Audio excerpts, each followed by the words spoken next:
Oke, hai semua. Hari ini kita jumpa lagi di ERP Project. Pada kesempatan ini saya mengundang bintang tamu yang cukup terkenal ya. Beliau saya kenalkan dulu. Semua pasti sudah kenal. Dia adalah Gusti Lanang Astawa. Dia adalah guru di SD Semarapura. SD Negeri 1 Semarapura. Oh, Negeri 1 Semarapura Tengah. Banyak hal yang beliau punya dan beliau sangat berprestasi di tingkat nasional. Halo Pak Lanang, apa kabar? Baik-baik saja. Social distance ya? Iya, namaste. Namaste. Oke, Pak Lanang bisa cerita sedikit. Pak Lanang ini kan dari awal sudah bekerja di SD ini. Kalau pekerjaan, nah sebenarnya saya mulai jadi CPNS itu dari tahun 2008. Pertama kali saya bertugas di SD Negeri 1 Batu Nunggul, Kecamatan Nusa Penida di seberang Klungkung. Jauh ya?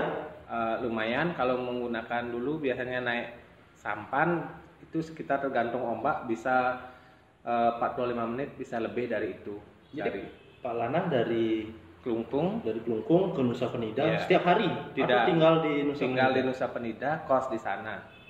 Pernah jadi anak kos? Pernah. Berapa tahun Pak Lanang? Hampir 4,5 tahun lamanya. Nah, di sana yang paling berkesan selama di sana apa Pak Lanang? Sebenarnya kalau dilihat dari yang berkesan ya, selama di Nusa Penida itu orangnya luar biasa ramah-ramah sebenarnya. Ramah. Cuman yang menjadi kendala saat itu sehingga yang mungkin banyak orang yang merasa berat di Nusa Penida adalah transportasinya nggak seperti sekarang. Kalau sekarang saya yakin banyak guru yang tidak keberatan untuk tugas di Nusa Penida.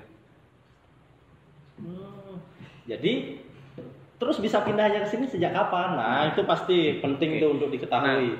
Ya, untuk pindahnya saya pindah ke sekolah ini dari tahun 2011, tepatnya bulan April 2011, bertugas di SD Negeri 1 Semarapura Tengah. Oke.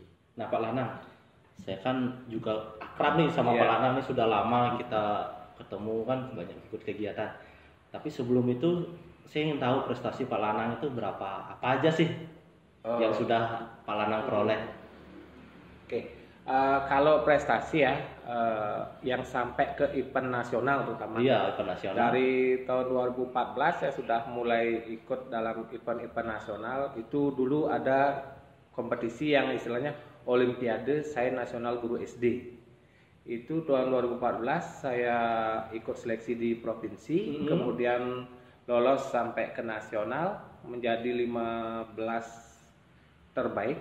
Cuman saat itu tidak berhasil memperoleh medali. Itu 2014 Pak Lanang ya. Lalu Kemudian 2015 kembali ikut seleksi di tingkat provinsi, kemudian lolos juga ke nasional lagi.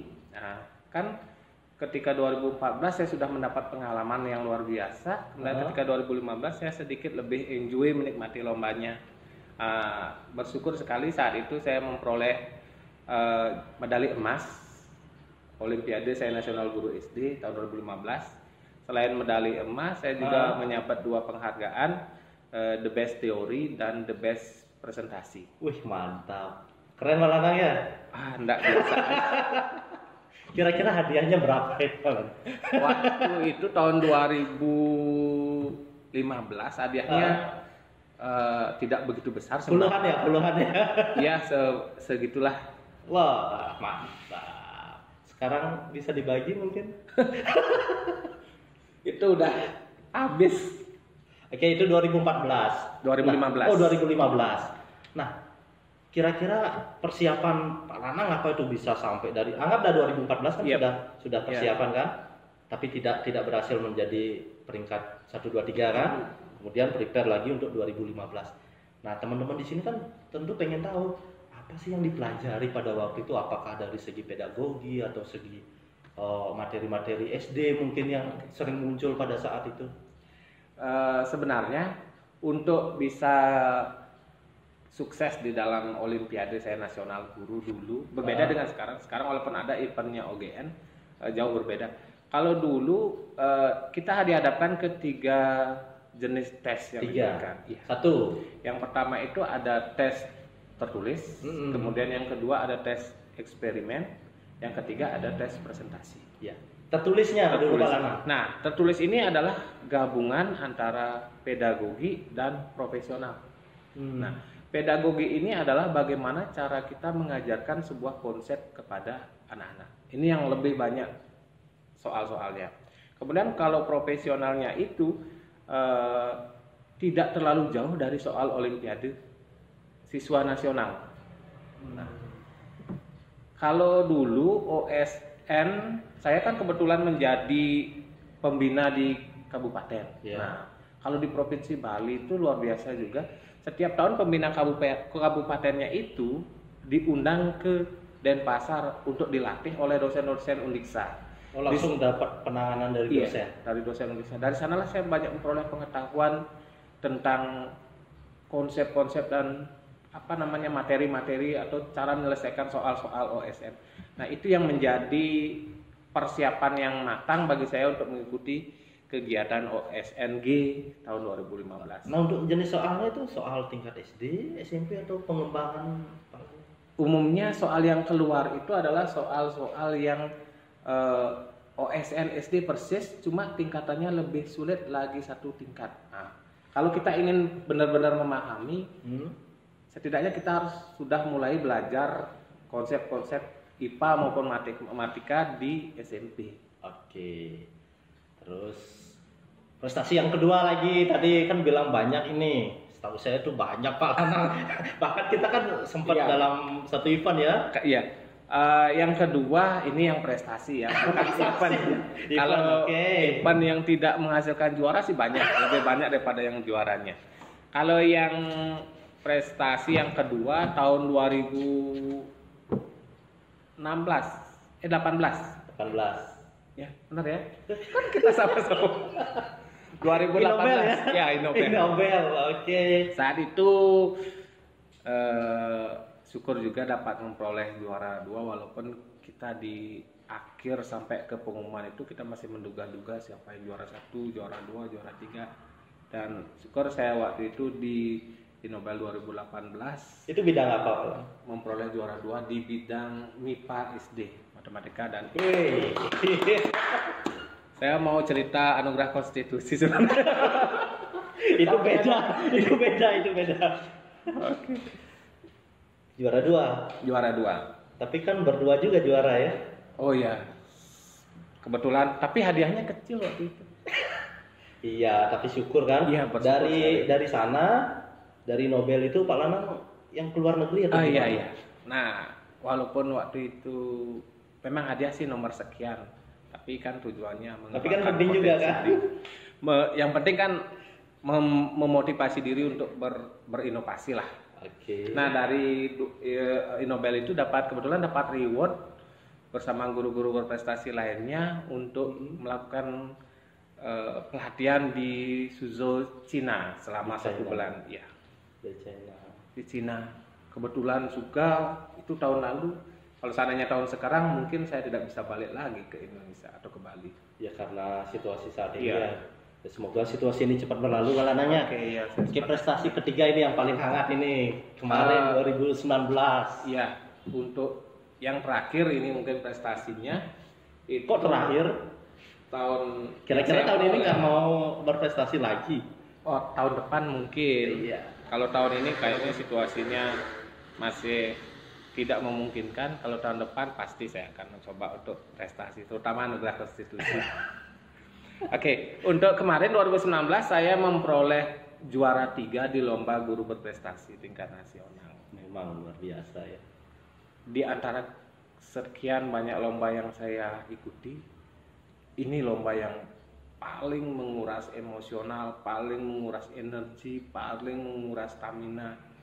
Saya terus terang mengikuti lomba itu sampai di sana hampir setengah dalam tanda kutip sudah frustasi luar biasa lah. Kenapa? Karena satu sisi saya membawa nama baik sebuah daerah Provinsi Bali yang kita tahu tahun 2018 teman kita mungkin bisa diundang juga nanti. Beliau mendapat Semoga beliau bisa ya. Semoga beliau bisa ada waktu ya Pak Lanang ya. Dia mendapat juara 1 tingkat nasional untuk guru SD. Nah, tahun 2019 saya itu menanggung beban, artinya diharapkan bisa minimal mempertahankan prestasi Juara. tersebut. Ya, setidaknya memperoleh juara lah, 1, 2, juara 1, 2 ataupun 3.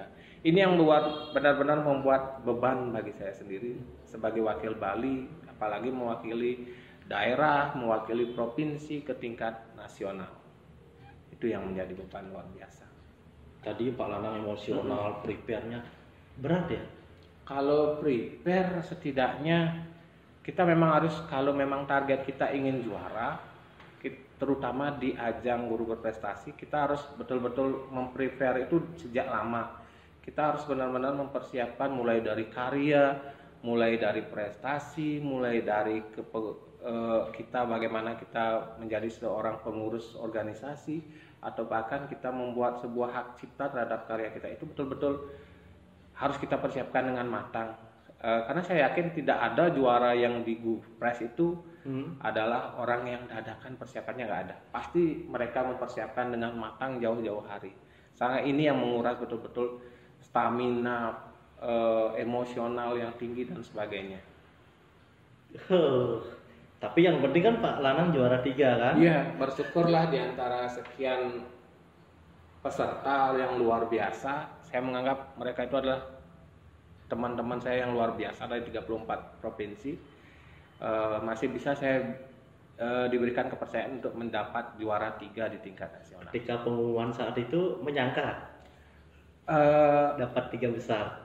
Terus terang ada beberapa teman yang saya jagokan. Karena apa? Karena mereka memiliki prestasi yang luar biasa, yang saya kenal juga memiliki karya yang banyak, dan ini yang lebih cenderung saya jagokan untuk juara.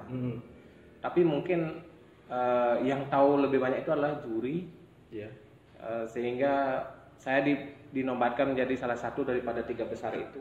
Ini yang luar biasa sebenarnya. Mungkin doa dari teman-teman lainnya, dari seluruh guru-guru seluruh Bali lah yang saya wakili untuk di event nasional tersebut.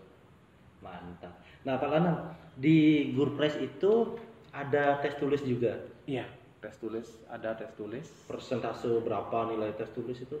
Terus Ini kalau misalnya tes tulis itu tentang apa, mungkin bisa dikasih tahu lah teman-teman sedikit untuk. Kalau tes tulis saat Gurpres itu ada sekitar 200 kalau saya nggak salah, karena 200 soal. 200 soal.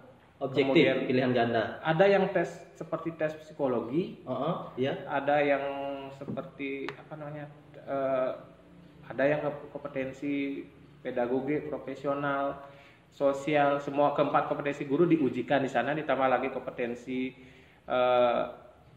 bagaimana menyelesaikan permasalahan, ada soal uraiannya.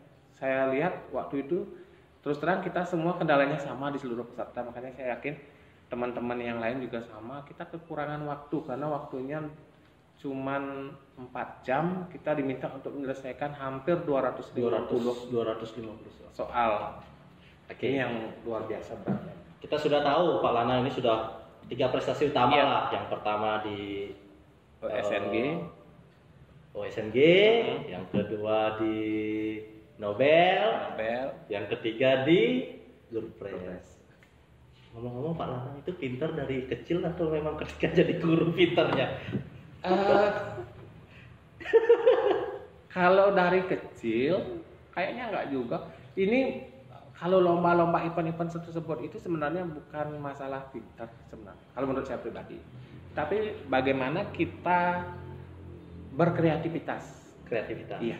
Bagaimana kita berinovasi. Karena pada dasarnya adalah penilaian itu bagaimana kita mampu berkreativitas, berinovasi, sekaligus juga diimbangi kemauan untuk kita belajar, meningkatkan kompetensi diri. Berarti Pak Lanang berkreativitasnya itu ketika sudah jadi guru. Iya, justru saya mulai belajar karena terus terang sebelum jadi guru saya sama seperti anak sekolahan yang lainnya. Gimana? Mencontek. Serius mencontek. Pernah saya ketika SMA saya itu ranking terakhir kelas IPA. Saya kan ikut kelas IPA. Ada 3 kelas IPA, IPA 1, IPA 2, IPA 3. Waktu saya sekolah di SMA Negeri 1 Amlapura, SMA Negeri 2 Amlapura. Saat itu saya memperoleh ranking terakhir. Kelanang. Penutup 3 kata tentang pendidikan saat ini. 3 kata. Yes. Jangan berhenti berinovasi. Jangan berhenti berinovasi. Oke, teman-teman semua, itu tadi perbincangan kita dengan Pak Gusti Lanang Astawa. Beliau guru berprestasi. 1, beliau juara USNG. 2, juara Innobel. Yang 3, juara guru berprestasi tingkat nasional. Pesan beliau adalah jangan berhenti berinovasi. Terima kasih.